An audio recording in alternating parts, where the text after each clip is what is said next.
The memorial service had ended 3 hours ago, but Marcus Chen still sat in the folding chair, shoulders curved forward like a question mark no one could answer. Around him, the desert wind pushed tumbleweeds across the abandoned airfield where they'd gathered to remember the fallen. His daughter's flight suit hung in his closet at home, still smelling faintly of jet fuel and the lavender soap she'd always used. 8 months since the accident. 8 months since the investigation closed with words like pilot error and insufficient experience, stamped across official documents that reduced 26 years of life to bureaucratic conclusions. The other mourners had offered their condolences with the careful distance of people who'd read the reports, who'd heard the whispers. Marcus had stopped trying to correct them. But today, something had broken open inside him during the service. Maybe it was seeing her squadron mates avoid his eyes. Maybe it was the way the chaplain had rushed through her name, Captain Lydia Chen, call sign Meridian, as if speaking it quickly would somehow hurt less. He'd cried then, openly, his chest heaving with sounds that seemed to come from somewhere deeper than grief. An old crew chief had squeezed his shoulder and walked away. No one knew what to say to the father of the pilot everyone believed had failed. Now, as the sun dropped toward the horizon, Marcus heard it. Faint at first, then growing. The distinctive howl of turbofan engines pushed past their comfort zone. He looked up, squinting into the copper light. An F-16 materialized from the east, flying lower than regulation allowed, its fuselage catching the sun like a mirror. Then another. Then four more, forming up in a tight finger-four formation that shouldn't have been possible at that altitude and speed. Marcus stood slowly, his program from the memorial service falling from his lap. The lead aircraft broke left with a violence that seemed personal, afterburners igniting in twin cones of flame.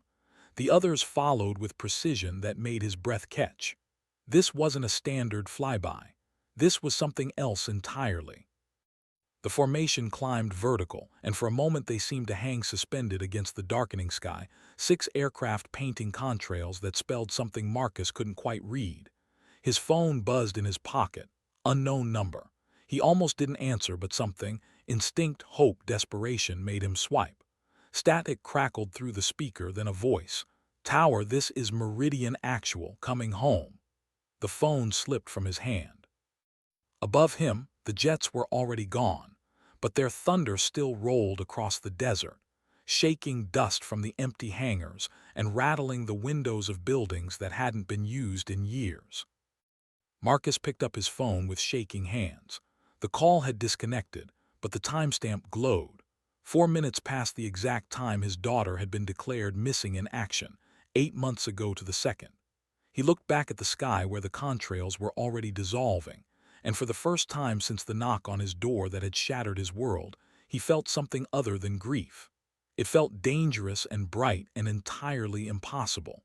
It felt like a door opening in a wall he'd thought was solid. The wind shifted, carrying with it the ghost of jet exhaust and something else, a frequency his ears shouldn't have been able to detect but his heart somehow could. In his pocket, his phone buzzed again. Same unknown number. This time when he answered, the static resolved into something clearer, coordinates, spoken in a voice that sounded like his daughter's but couldn't be because Captain Lydia Chen was dead. The Air Force had told him so. Her squadron had accepted it.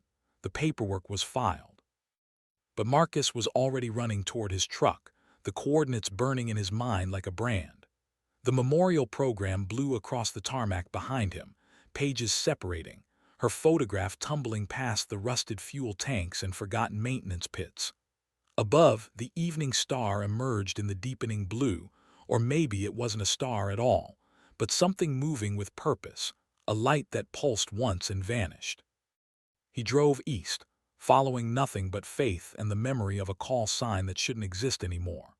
The desert stretched endless before him, empty and full of secrets, and somewhere ahead, his daughter was either alive or he was, finally, completely losing his mind.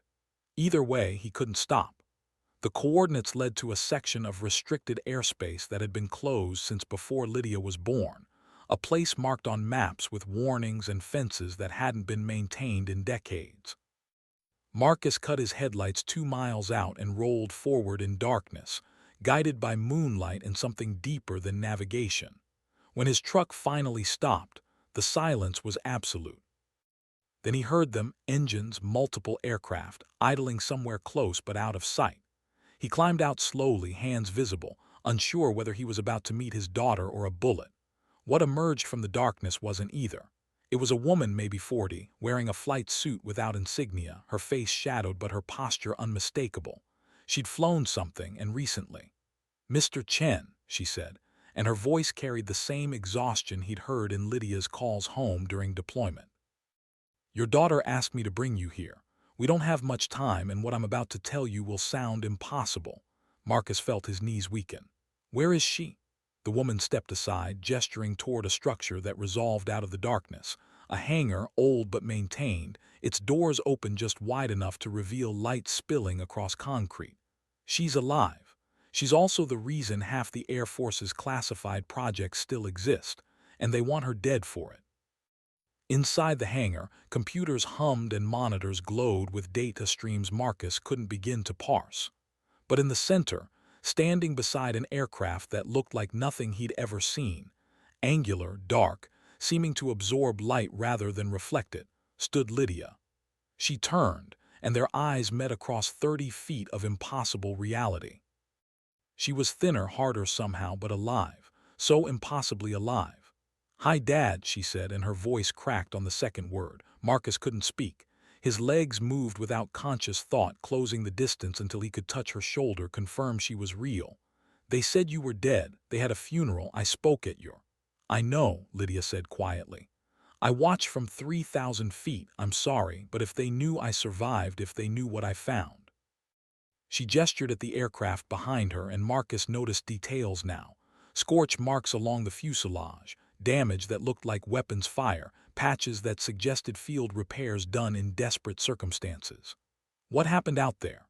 The woman from outside had followed him in, and now two others emerged from the shadows, both pilots, both carrying themselves with the careful alertness of people who'd learned to sleep with one eye open. Lydia glanced at them, then back to her father. "I need to tell you about Meridian, the real Meridian, not the call sign, the program, and why the accident that supposedly killed me was actually an assassination attempt that failed." Marcus felt the world tilting again, but this time toward something other than grief. His daughter was alive. She was also apparently tangled in something that involved fake deaths and experimental aircraft and people who wanted her erased. "Start from the beginning," he said. Lydia smiled, but it didn't reach her eyes. "The beginning was 2 years ago, when I accidentally intercepted a transmission I wasn't supposed to hear. Something about our own fighters being tracked by systems we didn't build.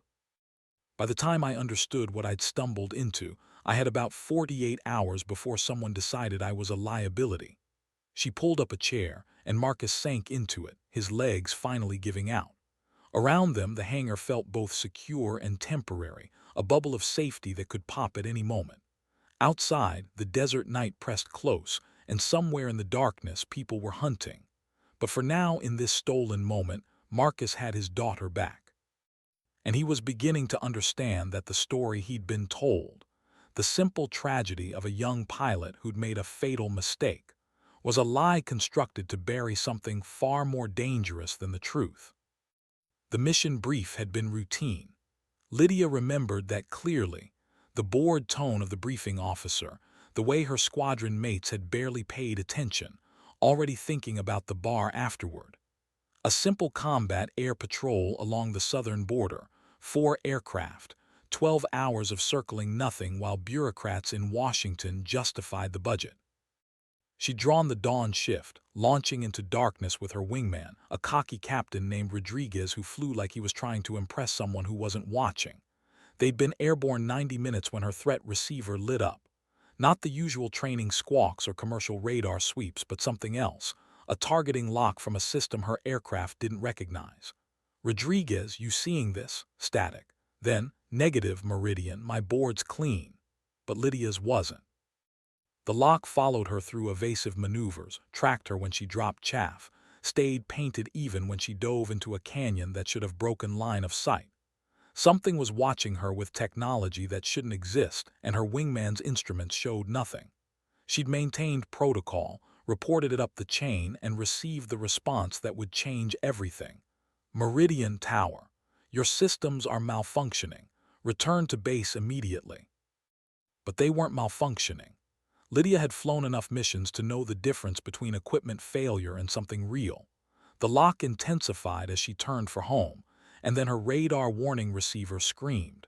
Missile launch, close range, closure rate indicating something faster than anything in the threat database. She'd reacted on instinct, dumping flares and chaff while pulling 9GS into a break that grayed her vision.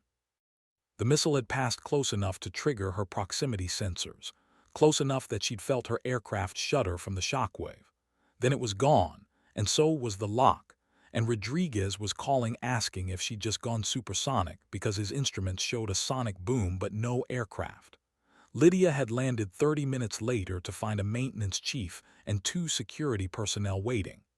"Captain Chen, we need your gun camera footage and all onboard recordings." Immediate classification, no copies. She'd complied, of course, but she'd also noticed the glances between them, the way they'd escorted her to debriefing with a care that felt more like custody. The investigation had been swift and conclusive. System malfunction, pilot stress, no evidence of hostile action. Within a week, the story had shifted. Within 2 weeks, people were avoiding her in the halls. By the 3rd week, someone had leaked to the media that she'd fired on a civilian aircraft during a hallucination event. None of it was true, but the truth didn't matter once the narrative took hold. Lydia had felt the walls closing, felt the machinery of denial grinding her down. Then one night, her security clearance was revoked without explanation. Her commander wouldn't meet her eyes. And Rodriguez, her wingman who'd been there, who'd heard her calls, he testified that she'd been erratic, unstable, talking about threats that didn't exist. That's when Lydia understood she wasn't being investigated. She was being erased.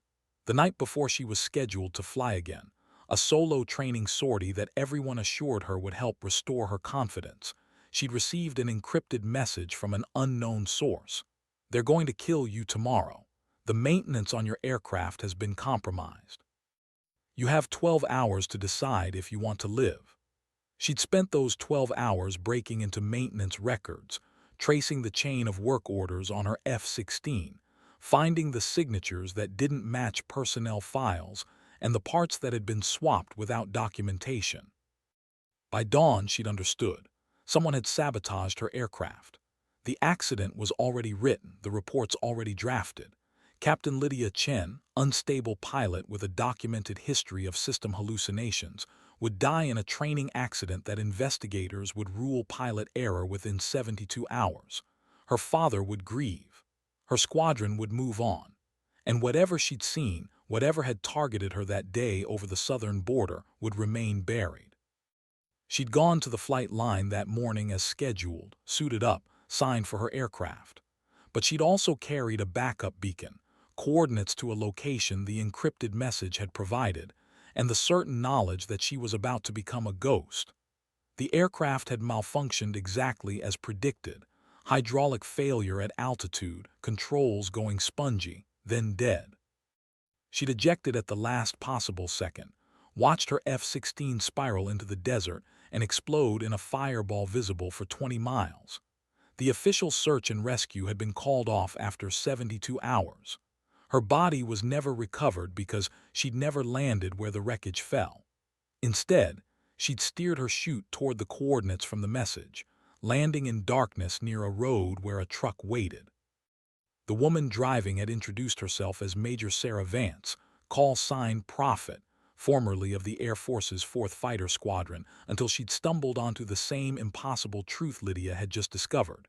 Someone was using American military assets to hunt American pilots who saw too much. "Welcome to the dead," Prophet had said. "Population, 12 and counting. You're going to want to buckle up because it gets worse from here." That had been 8 months ago. In that time, Lydia had learned the scope of what she'd accidentally uncovered. A black program so classified that most of the Air Force didn't know it existed, run by contractors who'd convinced themselves that oversight was optional and accountability was weakness. They developed aircraft that could spoof friendly radar, make themselves invisible to their own side's instruments while painting targets that pilots would follow into kill zones. The goal had been noble once, a way to test defensive systems, to prepare American pilots for adversaries with superior technology. But noble goals had a way of corroding when the people running them stopped answering to anyone but themselves. Now the program was hunting its own, eliminating anyone who might expose what had become a private air force operating in American skies.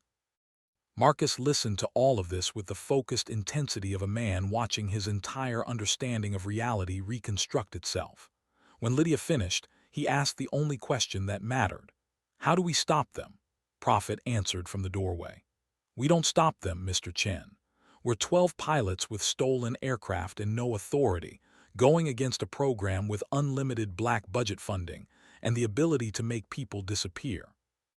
What we're doing is surviving long enough to get evidence to someone who can't be disappeared." "And who's that?" Marcus asked. Prophet's smile was bitter. "Still working on that part. Everyone we've tried to contact either won't listen or ends up dead within 48 hours. They've got reach into every level of military and civilian oversight. We're ghosts fighting shadows, and the shadows are winning." Lydia touched her father's arm. "That's why I needed you here. Not to fight, you can't, but to witness. If something happens to us, if they finally catch up, someone has to know the truth. Someone who will keep looking." Marcus felt something old and military straighten in his spine. He'd served 20 years in the army before retiring to raise Lydia after her mother died. He'd thought those days were behind him. But looking at his daughter now, at the pilots gathered in this hidden hangar with their stolen aircraft in desperate hope, he understood that some fights didn't care about your retirement. "What do you need?" he asked. What they needed was time.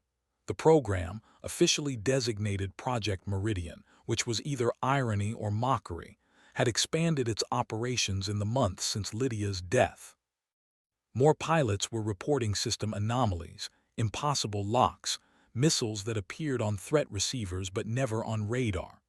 More accidents were occurring, always pilots who'd reported something strange, always ruled pilot error or mechanical failure. The 12 surviving pilots had been mapping the pattern, tracking the incidents, trying to build a case from fragments and ghost stories. But evidence was hard when the enemy controlled the investigation, when every attempt to document the truth resulted in files being classified or witnesses being reassigned to Alaska. They needed someone outside the military, outside the chain of command that had been compromised, someone with credibility and stubbornness enough to keep digging when doors slammed shut. Marcus was a civilian now, a grieving father. Nobody's definition of a threat. "You want me to be your insurance policy," Marcus said. "If you all die, I keep looking, keep asking questions, be annoying enough that maybe someone pays attention." "Something like that," Lydia said quietly. "It's not much, but it's what we have." Marcus looked around the hangar at the faces watching him, pilots in their 30s and 40s, people who should have been flying combat missions or training the next generation, now hiding in the desert like criminals. They'd all made the same choice Lydia had: survive and fight or die with the truth buried. "There has to be more we can do than wait for you all to get killed," he said. Prophet pushed off from the wall where she'd been leaning. "There is, but it requires trusting you with information that puts an even bigger target on your back, coordinates to our other safe houses, names of the contractors we've identified, bank accounts that shouldn't exist, everything we've gathered in 8 months of running and hiding. If we give you that, you become as dangerous to them as we are." Marcus met Lydia's eyes. He'd already lost her once. The idea of walking back into the world knowing she was alive but hunted, knowing that possessing this information might make him the next target, it should have terrified him. Instead, he felt something he hadn't experienced since the day he'd held his newborn daughter for the first time: absolute clarity about what mattered.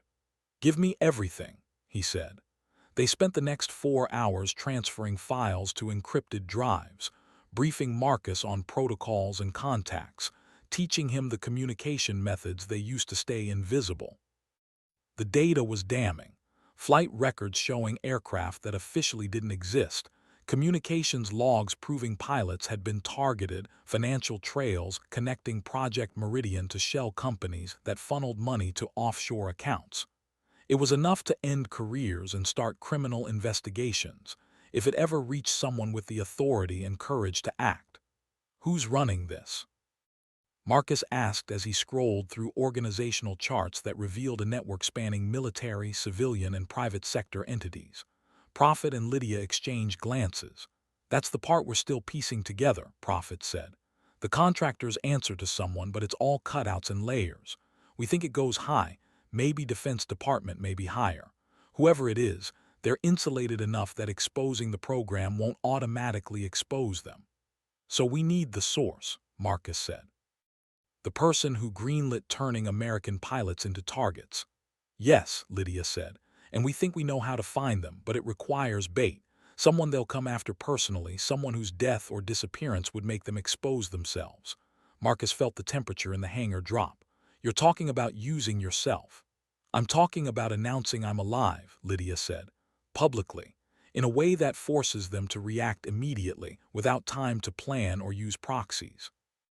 We've been thinking about it for weeks.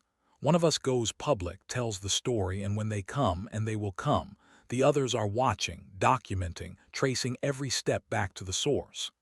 It was a suicide mission dressed up as a plan. Marcus wanted to reject it immediately, to forbid his daughter from even considering it. But he was a soldier before he was a father, and he recognized the logic. Sometimes the only way to expose shadows was to force them into the light, even if the light revealed you first. There has to be another way, he said, but the words felt hollow even as he spoke them. Prophet shook her head. We've tried everything else. Carefully leaked documents, classified, anonymous tips to journalists, dead ends or dead journalists, going through official channels. We're all dead already according to official records, so we don't exactly have standing to file complaints. This is the last option. When? Marcus asked. Soon, Lydia said. We think they're getting close to finding this location. Maybe a week before we have to move again. If we're going to do this, it has to be before they force us to scatter. Marcus looked at the aircraft behind his daughter, the experimental prototype that looked like it had been assembled from nightmares and classified budgets. And that's how I survived the announcement, Lydia said. It's faster than anything they have, not by much but enough. When they come, I lead them away from civilian areas, away from witnesses. The others track their response, document everything, and get it to you. Then I disappear again, hopefully alive, possibly not. It was insane. It was also the best plan they had, which said everything about their situation. Marcus felt exhaustion settling into his bones, but underneath it something else was building. Anger at the people who'd put his daughter in this position, who'd corrupted something meant to protect into a weapon. I need to think about this, he said. Take the night, Prophet said. But Mr. Chen, they're going to find us eventually whether we act or not. The only question is whether we go down fighting and maybe take them with us or we just fade away. Marcus nodded and walked outside into the desert night. Behind him, the hangar hummed with the quiet activity of people who'd learned to live in the margins. Above, stars burned in their ancient patterns, indifferent to the small dramas of humans with aircraft and secrets. He thought about the memorial service, about crying in that chair while people avoided his eyes. He thought about 8 months of grief and the paperwork that had reduced his daughter to a statistic. And he thought about the choice in front of him now. Play it safe and maybe preserve his own life, or help Lydia fight back against people who thought they were untouchable. By the time the sun rose, Marcus had his answer.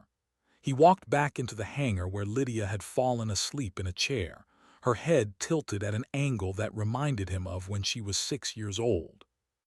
Prophet was still awake, reviewing flight plans on a laptop that looked like it had been dropped from altitude at least once. I'm in, Marcus said. Whatever you need, tell me how to help. Prophet closed the laptop and studied him with eyes that had seen too much. You understand what you're signing up for. If this works, you'll be testifying against people who have already killed to keep this secret. If it doesn't work, you'll be a loose end they eliminate. Either way, your life as you knew it is over. My life ended 8 months ago, Marcus said. This is just the paperwork catching up. They spent the next 3 days preparing. Lydia and the other pilots ran scenarios, testing response times and escape routes. Marcus memorized protocols and contacts, learning the tradecraft of staying alive when powerful people wanted you dead. And Prophet worked the problem from every angle, trying to find holes in a plan that was more desperation than strategy. On the fourth morning, they received the signal that forced their hand. One of their other safe houses had been hit, not by local law enforcement, but by unmarked aircraft that had appeared without warning and launched missiles that weren't listed in any inventory. 2 pilots dead, 1 escaped by seconds. They're accelerating, Prophet said as they watched drone footage of the burning hangar. Either they found something that points here or they've decided to just start eliminating all the possibilities. We're out of time. Lydia looked at her father. Last chance to walk away. Marcus shook his head. I've already lost you once. I'm not losing you again without a fight. When do we do this? Tomorrow, Lydia said. I've already scheduled the interview. Local news first, then it'll spread from there. By sunset tomorrow, everyone will know Captain Lydia Chen survived her crash. By midnight, they'll come for me. She said it with the calm certainty of someone who'd already made peace with her death. Marcus wanted to grab her, hold her close like he had when she was small and the world was simple. Instead, he pulled out his phone and started recording. Before tomorrow, he said, I need you to tell me everything on camera. Your story, the program, all of it. If something happens, if this goes sideways, there needs to be a record. So Lydia talked and Marcus recorded and the hours slipped away. She told him about the first time she'd flown solo, the pure freedom of having nothing but sky above and her skill between her and gravity. She told him about joining the Air Force, about discovering she had a gift for flight that went beyond technical proficiency into something instinctive. She told him about the camaraderie of her squadron, the trust that came from flying formation where a mistake meant death. And then she told him about the day that trust had been weaponized against her, when she'd realized that the people she'd sworn to serve with had systems that could paint her as a target while making her think she was still among friends. That's what broke me, she said to the camera. Not the assassination attempt, not faking my death, but understanding that the aircraft I'd trusted, the systems I'd trained on, could be turned against me by people who were supposed to be on my side. How do you serve a military that might decide you're disposable the moment you become inconvenient? It was this footage, raw and honest, that would eventually change everything. But none of them knew that yet. They only knew that tomorrow would bring either vindication or annihilation. The interview aired at 6 p.m. local time. Lydia had chosen a reporter known for breaking military stories, someone with enough credibility that the footage wouldn't be immediately dismissed as conspiracy theory. She'd appeared in her flight suit, standing beside the remains of her crashed F-16 that she'd recovered from the desert, and told her story with the same precision she'd use for a mission brief. My name is Captain Lydia Chen, call sign Meridian. 8 months ago, the United States Air Force declared me dead after a training accident. I'm here to tell you why that's a lie and what it was meant to cover up. The story went viral within an hour. Within 2 hours, the Pentagon had issued a statement calling it a hoax. Within 3 hours, former squadron mates were appearing on news shows swearing that Lydia Chen was dead, that they'd been at her memorial, that this was some kind of sick fraud. But the evidence was there. Flight records that matched, scars that corresponded to her service record, details that only someone who'd actually flown those missions would know. By sunset, Meridian Truth was trending worldwide, and by midnight, exactly as predicted, they came. Marcus watched from 3 miles away, sheltered in a position Prophet had selected for its sight lines and escape routes. Through high-powered optics, he saw them approach. 4 aircraft, unmarked, flying without lights in formation so tight they looked like a single shadow. They made no attempt at subtlety. Their target acquisition was immediate and professional. Within seconds, missiles were in the air, tracking toward the coordinates where Lydia had done the interview 8 hours earlier. But Lydia wasn't there anymore. She was airborne in the experimental aircraft, climbing vertical at a rate that made Marcus's stomach clench even from miles away. The pursuing aircraft followed, afterburners lighting the night sky, and suddenly the desert was alive with thunder and fire. What happened next would be analyzed frame by frame in military academies for years to come. Lydia didn't run. She turned into her pursuers with a move so aggressive that, for a moment, Marcus thought she was going to ram them. The lead aircraft broke high. Another broke low, formation discipline disintegrating as they reacted to a threat profile that didn't match any doctrine. She'd created chaos from order, and in that chaos she disappeared. Not physically, her aircraft was still visible, but tactically. One moment she was there on radar, the next she was a ghost. The pursuing aircraft circled, confused, searching for a target that had somehow vanished while remaining in plain sight. Then her voice, broadcast on emergency frequencies that every aircraft in 3 states could hear. "This is Captain Lydia Chen. Call sign Meridian to the aircraft currently attempting to kill me. You're being recorded." Every move, every launch, every targeting solution. Wave to the cameras. On cue, lights ignited across the desert, drones that the surviving pilots had positioned hours earlier, all of them streaming footage to servers in 12 different countries. The pursuing aircraft realized the trap too late. They'd come to eliminate a problem quietly, and instead they'd performed their assassination attempt for an audience. They broke off immediately, scattering like startled birds, but the damage was done. The footage was already spreading across the internet, undeniable proof that someone was hunting American pilots with American aircraft in American airspace. Marcus watched his daughter climb into the stars, her aircraft's exhaust a comet trail against the darkness, and felt something in his chest unlock. She was alive, she'd survived, and she'd just forced her hunters into the light, but victory lasted exactly 40 seconds. Then Marcus's phone buzzed with an emergency alert from Prophet. "They're coming for you, move now." He ran for his truck, but the sound that stopped him wasn't an engine. It was rotors, multiple helicopters inbound fast. They'd anticipated his position, knew he'd be watching, had planned for every contingency except failure. Marcus made it 50 feet before the searchlight pinned him. The voice on the loudspeaker was calm, almost apologetic. "Marcus Chen, you need to come with us. Your daughter's safety depends on your cooperation." It was the oldest manipulation in the world. It also happened to be true. Marcus raised his hands and turned toward the light, squinting against the glare, and wondered if he just helped save his daughter or gotten them both killed. They didn't kill him. That would have been too obvious, too easily connected to the story that was now burning across every news platform worldwide. Instead, they took him to a facility that officially didn't exist, a place where questions could be asked without oversight. The interrogation wasn't violent. The man across the table was mid-50s, fit, with the bearing of someone who'd spent decades in command positions. He introduced himself only as the director and spoke with the tired patience of someone explaining obvious things to a child. "Mr. Chen, you've been manipulated by people who don't understand the bigger picture. Your daughter stumbled into a classified program that exists for one reason: to save American lives.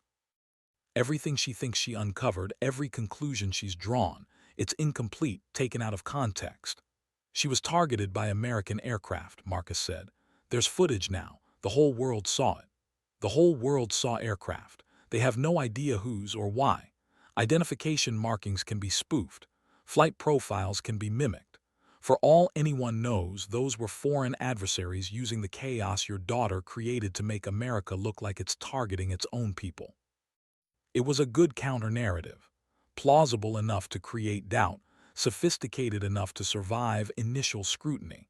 But Marcus had seen his daughter's face when she told her story. He'd heard the other pilots describe similar encounters. "So you're saying 12 pilots independently hallucinated the same threat?" "I'm saying 12 pilots have experienced real threats from real adversaries using technology specifically designed to make them doubt their own instruments and their own command structure.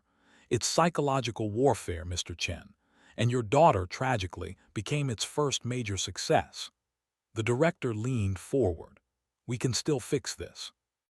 Your daughter comes in from the cold, cooperates with a proper debriefing, and we can spin this as a mental health issue following her accident. She gets treatment, you get your daughter back alive, and everyone moves on. The alternative is that she remains a fugitive, and fugitives from classified programs don't tend to live long enough to see their names cleared. It was a threat wrapped in concern, and Marcus felt his anger crystallize into something sharp and focused. You're going to kill her if she doesn't surrender. I'm going to do my job protecting national security, the director said, which includes preventing foreign intelligence services from exploiting disgruntled pilots to undermine American military capability. Your daughter has already done catastrophic damage. The only question now is whether she compounds it or helps mitigate it. They kept him for 72 hours. No physical abuse, but the isolation and constant low-level interrogation were their own kind of violence. By the time they released him, dropped him at a gas station 200 miles from the nearest city, Marcus had been offered 3 different deals, threatened twice, and had his patriotism questioned so many times the word had lost all meaning. But he'd also learned something crucial. They were afraid. The director's calm demeanor hadn't quite hidden it. The carefully constructed narrative had cracks that widened every time Marcus pushed. These weren't people confident in their mission. These were people scrambling to contain a situation spiraling beyond their control. He found a secure phone in his truck, left there by someone who'd anticipated his release.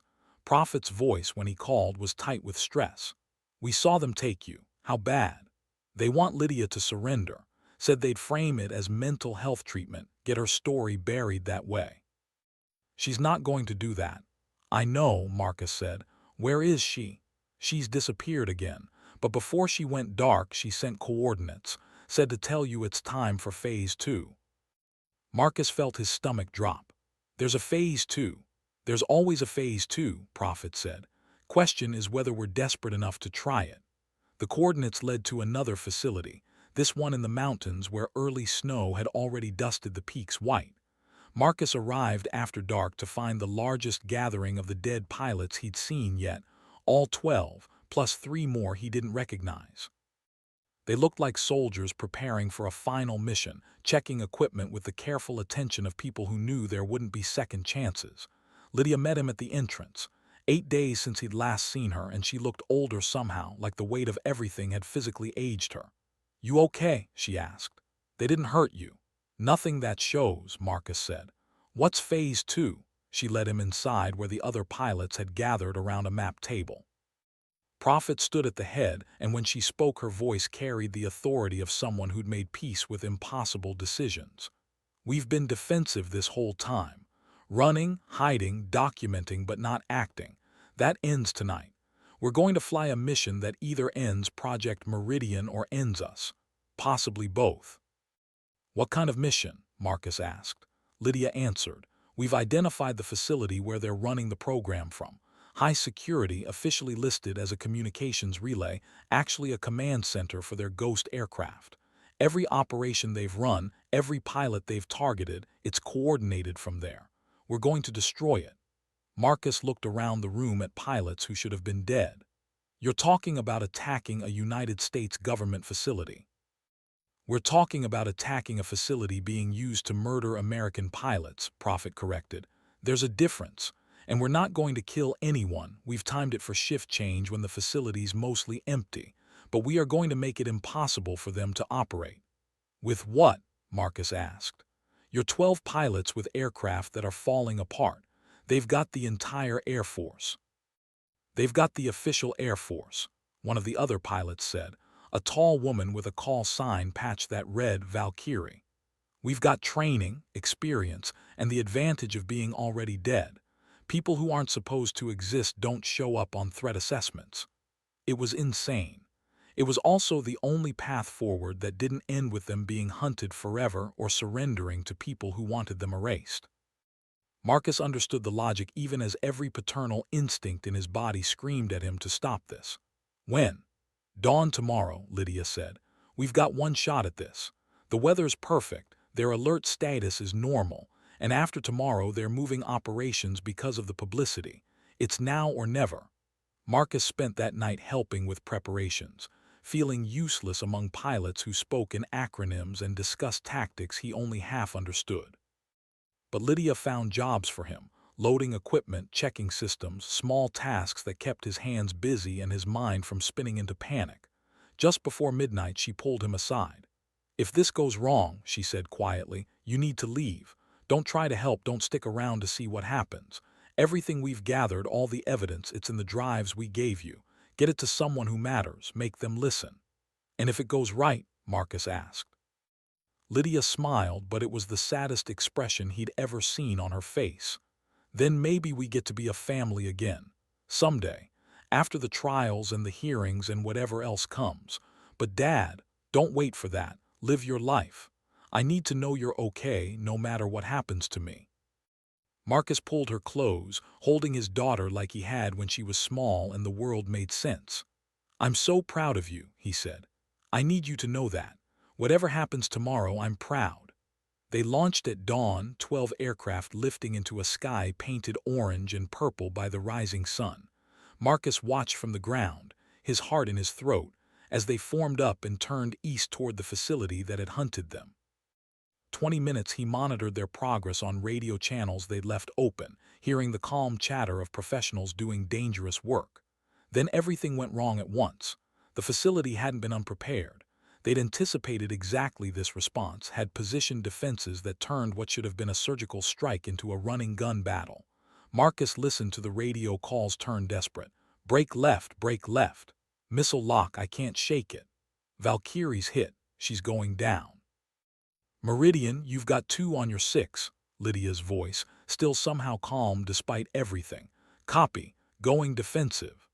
The next 5 minutes were chaos translated into radio calls. Aircraft braking, missiles launching, the electronic warfare back and forth of modern combat compressed into seconds. When the dust settled, 6 of the 12 aircraft were damaged or destroyed. 3 pilots confirmed dead, 2 captured. The mission had failed, but something else had succeeded. In their desperation to defend the facility, Project Meridian had exposed capabilities they'd kept hidden for years. Aircraft that appeared on news helicopters' cameras, missiles launched from positions that officially didn't exist, radar systems that tracked every move with precision that revealed just how sophisticated the illegal program had become. And all of it broadcast live, because Prophet had ensured news crews were positioned exactly right to capture everything. The facility was still standing, but Project Meridian's secrecy was shattered beyond any possibility of repair. Marcus watched the news coverage from a motel room 3 states away, having followed Lydia's final order to run. His daughter's aircraft had last been seen heading west, smoking but still flying, pursued by 2 fighters that broke off when they reached the coast. No confirmation of her status. No wreckage found. Just silence and the vast Pacific Ocean where the radar track had ended. He thought about what the director had said. Fugitives from classified programs don't tend to live long enough to see their names cleared. He thought about his daughter disappearing into the sunset, wounded, alone. He thought about having to grieve her twice. Then his secure phone buzzed. Unknown number, he answered with shaking hands. "Dad," Lydia's voice weak but alive, "I'm okay. Well, not okay but alive. I'm going to need to stay dead a while longer. Are you safe?" Marcus felt tears running down his face. "I'm safe. Where are you?" "Can't say, but I'm watching the news. We did it, Dad. It's over." "Not for us, not yet, but the program, they can't hide anymore. Congressional hearings start next week. DOJ has opened an investigation. We broke them." 3 pilots are dead, Lydia. 3 more captured. How is this winning?" "Because those pilots knew the risks," Lydia said quietly. "We all did, and they died making sure no other pilot gets targeted by their own side. That matters. That means something." Marcus wanted to argue, but he was a soldier himself. He understood the mathematics of sacrifice, the calculus that said some things were worth dying for. "When can you come home?" "I don't know, maybe months, maybe years. The people running this, they're not going to face justice quietly. Until then, I'm safer as a ghost." They talked for another 10 minutes, Lydia giving him instructions for how to stay safe, Marcus extracting promises that she'd contact him weekly, both of them carefully not discussing the reality that this might be the last time they ever spoke. When the call ended, Marcus sat in the darkening motel room and thought about memorials and resurrection, about daughters who became legends and fathers who learned to live with impossible truths. Outside, America was tearing itself apart over the revelations. Inside, Marcus Chen was learning how to breathe again around the constant fear that had become his companion. 3 months later, congressional hearings revealed the full scope of Project Meridian. Careers ended. Criminal charges were filed. The director, whose name Marcus never learned, was found dead in an apparent suicide that nobody actually believed was suicide. Reforms were promised. Oversight was strengthened. And somewhere in all of it, Captain Lydia Chen's service record was quietly amended. Status changed from deceased to classified, which was government speak for, "We don't want to explain this."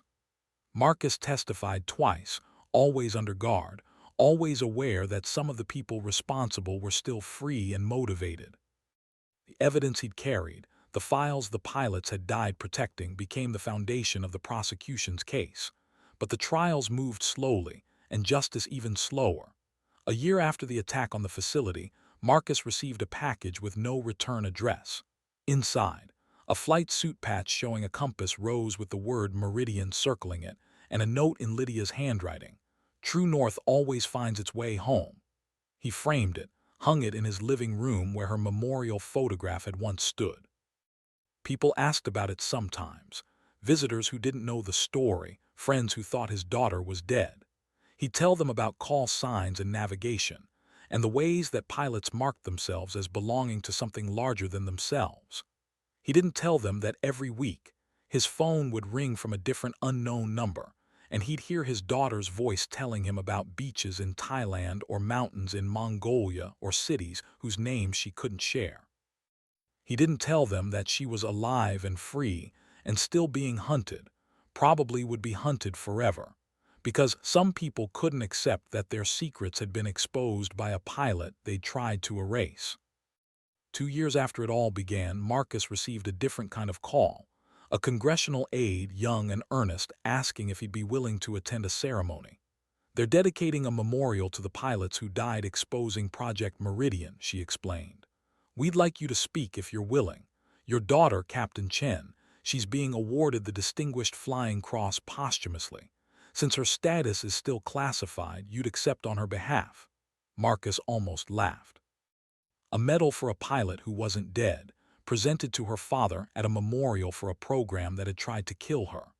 The military's bureaucratic absurdity was almost impressive, but he agreed, because the other pilots deserved to be remembered, because their families deserved to hear that their loved ones hadn't died in accidents or training failures, but had sacrificed themselves fighting something that needed to be fought.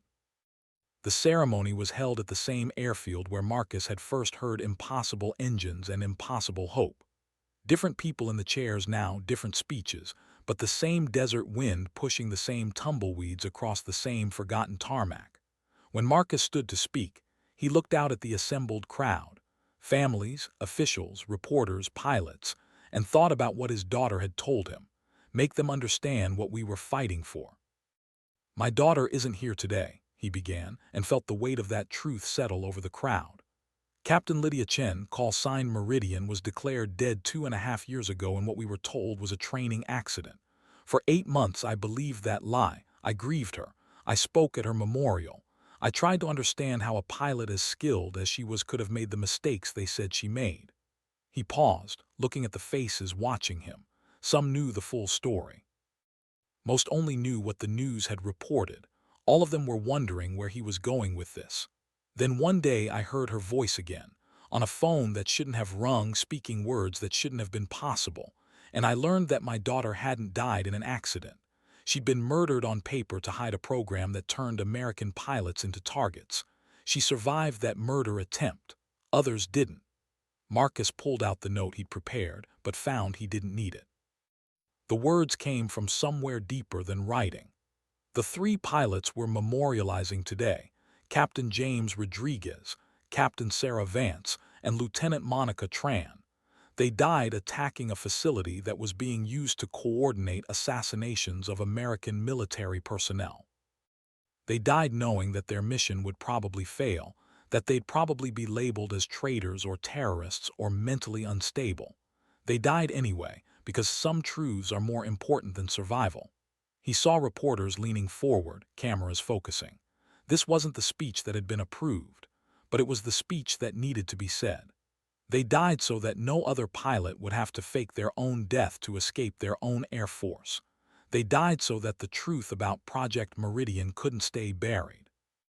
They died as heroes, and I'm here to make sure everyone knows it.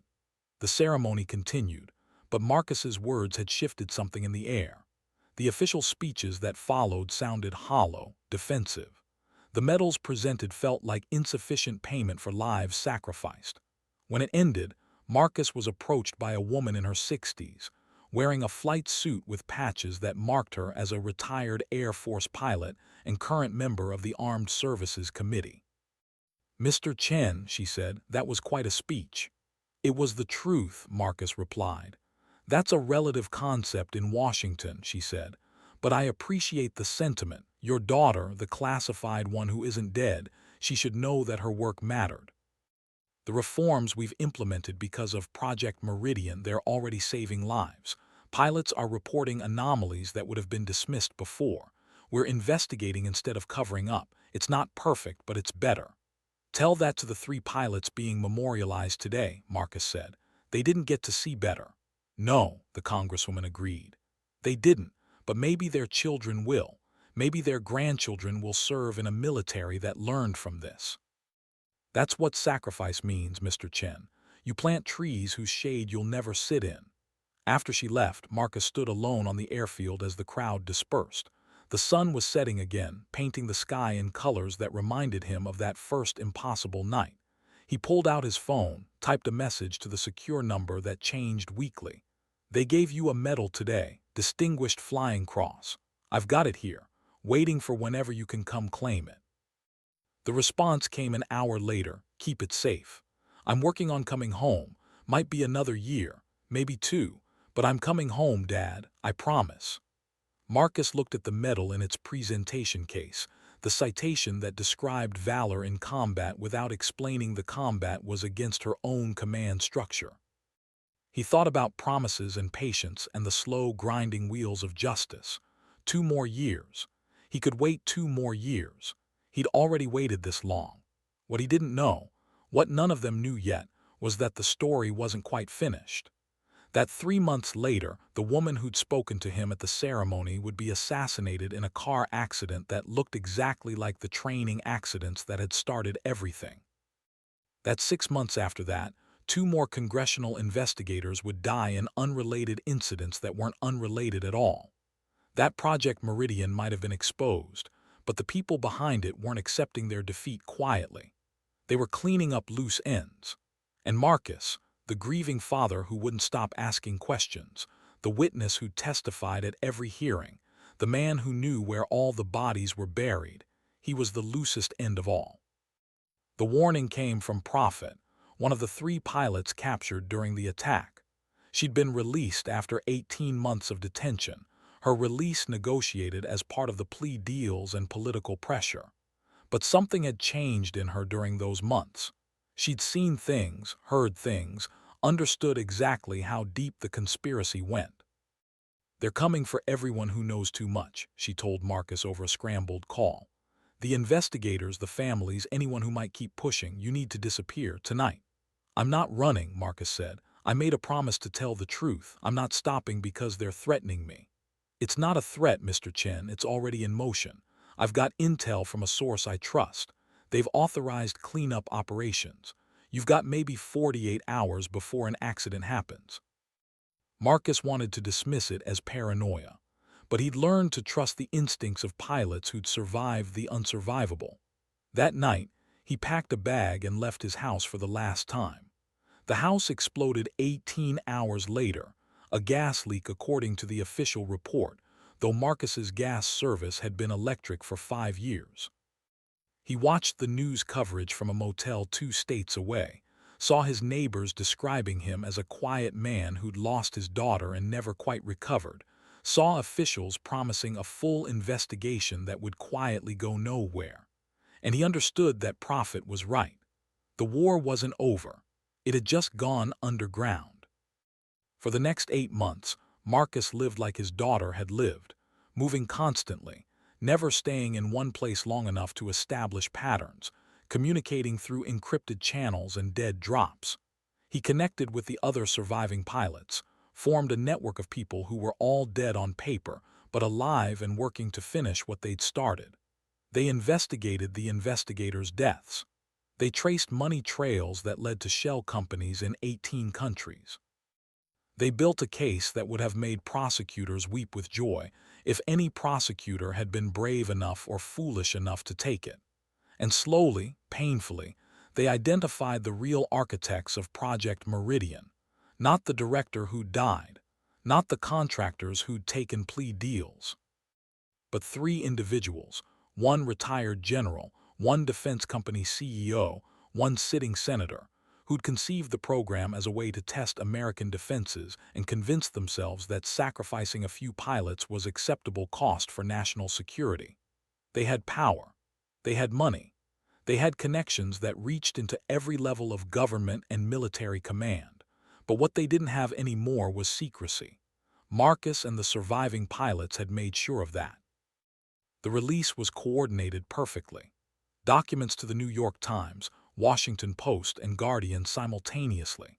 Video footage to CNN, BBC, and Al Jazeera. Audio recordings to NPR and Reuters. Financial records to the Wall Street Journal. Everything they'd gathered, every piece of evidence that proved Project Meridian hadn't been a rogue operation but a sanctioned program that went wrong, released at exactly midnight on the anniversary of Lydia's fake death. The internet exploded. Within hours, hashtags were trending worldwide. Within days, resignations started. Within weeks, criminal charges were filed that couldn't be quietly dismissed or negotiated away. The senator tried to claim ignorance. The CEO blamed subordinates. The general insisted he'd been following orders, though nobody could prove whose orders. It didn't matter. The evidence was overwhelming, and this time there was no way to bury it. The trials took 2 years. Marcus testified at all of them, always under protection, always aware that desperate people with resources might still try to silence him. But he wasn't alone anymore. The surviving pilots appeared, one by one, ghosts testifying to their own murders. Former squadron mates who'd lied came forward with remorse and truth. Maintenance personnel who'd been forced to sabotage aircraft confessed. The mountain of evidence grew until it became undeniable even to people who wanted desperately to deny it. 3 years and 4 months after Marcus had first heard his daughter's voice from the grave, verdicts came down. Guilty. All 3 defendants. Multiple counts. Sentences that meant they'd die in prison. Marcus watched the news in a safe house, surrounded by pilots who'd given up years of their lives for this moment. They didn't celebrate. They'd lost too much for celebration. But there was a quiet satisfaction in knowing that justice, however delayed, had arrived. That night his phone rang, a number he recognized this time. Dad, Lydia's voice, and for the first time in years she didn't sound like she was running. It's over. The verdicts came down. I'm watching the news and it's actually over. When are you coming home? Marcus asked. Next week, Lydia said, and he heard her voice break. I've been cleared. Officially reinstated, back pay, full honors. They want me to testify at congressional hearings about reforms. And Dad, they want to give me my life back. Marcus closed his eyes and felt tears running down his face. I've got your medal waiting, and about 1,000 other things to tell you. I've got time now, Lydia said. We've got all the time in the world. 7 days later, Marcus waited at the same airfield where it had all begun. Same desert wind, same tarmac, same sky that had witnessed so much pain and loss and impossible hope. But this time, when the aircraft appeared on the horizon, it wasn't flying in formation or running from pursuit. It was a single F-16, coming home at a leisurely pace, its pilot flying a casual victory roll that said everything about relief and joy and survival. The fighter touched down smoothly, taxied to the apron where Marcus stood with what felt like half the Air Force. When the canopy opened and Lydia pulled off her helmet, the afternoon sun caught her face and Marcus saw his daughter, older, harder, but unmistakably alive and finally free. She climbed down, and they met in an embrace that tried to compress 4 years of separation and fear into a single moment. "Welcome home," Marcus said. "Welcome home, Meridian." Lydia pulled back, smiling through tears. "Call signs retired," she said. "I'm just Lydia now, just a pilot who wants to fly without looking over her shoulder." "What's next?" Marcus asked. "I don't know," Lydia admitted. "I'm thinking maybe I teach. Pass on what I learned to the next generation. Make sure they never have to face what we faced. Or maybe I just fly for a while, relearn what it feels like to love it again." They walked toward the crowd of officials and press, toward the ceremonies and speeches and official recognition that had been delayed so long it felt surreal. But before they reached the others, Marcus pulled his daughter aside one more time. "There's something you need to see," he said, and handed her the box containing her distinguished flying cross. "They gave you this 2 years ago. I've been keeping it safe." Lydia opened the case, looked at the medal, read the citation that described her actions in the careful language of military awards. Then she closed it and handed it back. "You keep it," she said. "You earned it more than I did. I was just trying to survive." "You're the one who made sure the truth survived. That's the real courage." "I'm not a hero," Marcus protested. "Neither am I," Lydia said. "I'm just a pilot who got lucky and stubborn, but Dad, the work you did while I was gone, the way you kept pushing even when they tried to kill you, the testimony and the evidence gathering and all of it, that's what broke them. Not the flying, not the combat, just a father who wouldn't let his daughter be erased. That's what scared them most." They stood together watching the sun sink toward the horizon, painting the sky in colors that reminded Marcus of that first impossible night. Somewhere in the distance, more aircraft were taking off, pilots heading out on training missions that were just training without hidden threats or compromised systems. The reforms had worked, the oversight had teeth, and the pilots who died to make it happen had left a legacy that would protect thousands of others. "You hungry?" Marcus asked. "Starving," Lydia said. "I haven't had a decent meal in 4 years. Everything's been MREs and convenience store food. There's a diner in town. Nothing fancy, but they make a pretty good burger." "Perfect," Lydia said. "Let's go be normal for a while, just a father and daughter having dinner. No speeches, no cameras, no one trying to kill us, just normal." They walked to Marcus's truck, leaving behind the officials who wanted statements and the reporters who wanted interviews. All of that could wait. For now, Marcus had his daughter back. The war was over.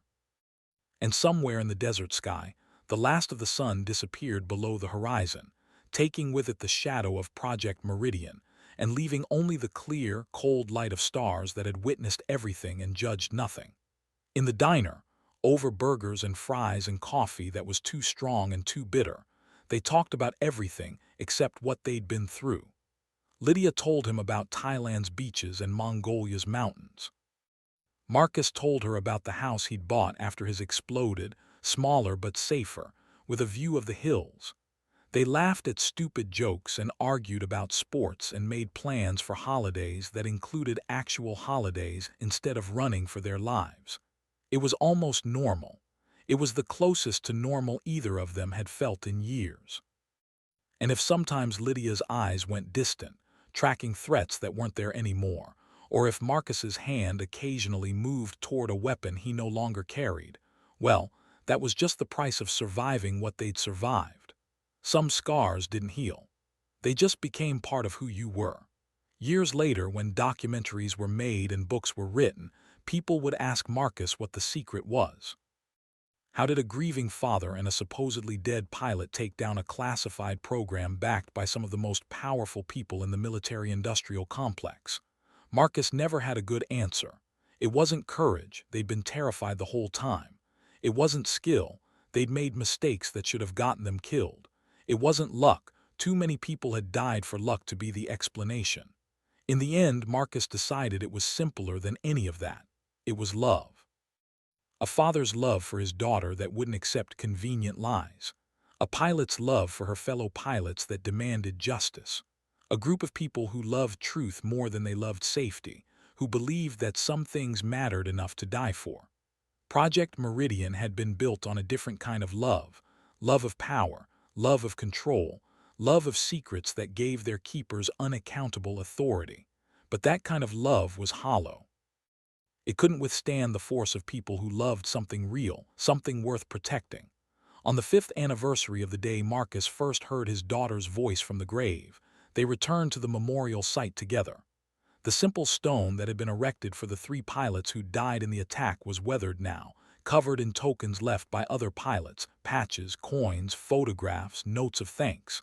Lydia traced her fingers over the names: Rodriguez, Vance, Tran. They should have been here, she said quietly. They should have got to see this through. They did see it through, Marcus said. They made it possible. Without their sacrifice, none of the rest happens. We're standing here free because they weren't willing to keep running. Lydia nodded and pulled something from her pocket, 3 patches, each one carefully embroidered with a call sign and a compass rose. She placed them at the base of the memorial, weighting them down with stones so the wind wouldn't carry them away.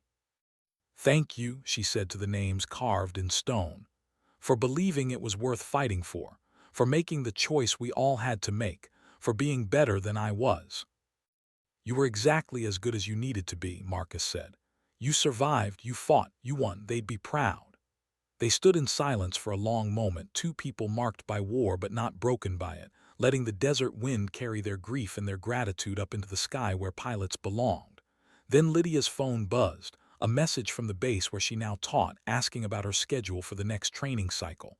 Real life, normal life, the life she'd fought so hard to reclaim. Ready to go?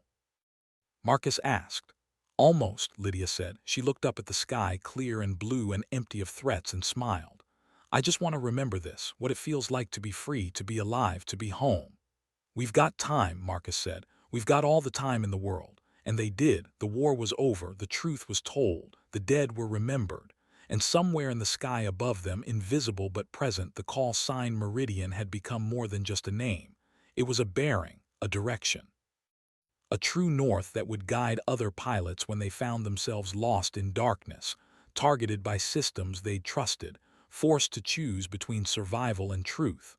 For every pilot who would come after, who would face their own impossible choices, who would need to know that fighting back was possible, the story of Meridian would be waiting, not as a monument to heroism, but as a map through the darkness. As proof that even when everything seemed lost, even when the enemy wore your own uniform and flew your own flag, even when the truth seemed too dangerous to speak, someone would speak it anyway. Someone would fight back. Someone would remember. And sometimes, if you were lucky and stubborn and willing to pay the price, someone would win. Marcus and Lydia walked back to the truck together, father and daughter, survivor and witness. 2 people who'd learned that the hardest battles aren't fought in the sky, but in the choice to keep fighting when every instinct says to quit. The desert stretched around them, vast and indifferent, the same landscape that had witnessed their pain and their victory. Above, contrails marked the passage of aircraft that were just aircraft, pilots who were just pilots, a sky that was finally safe to fly in.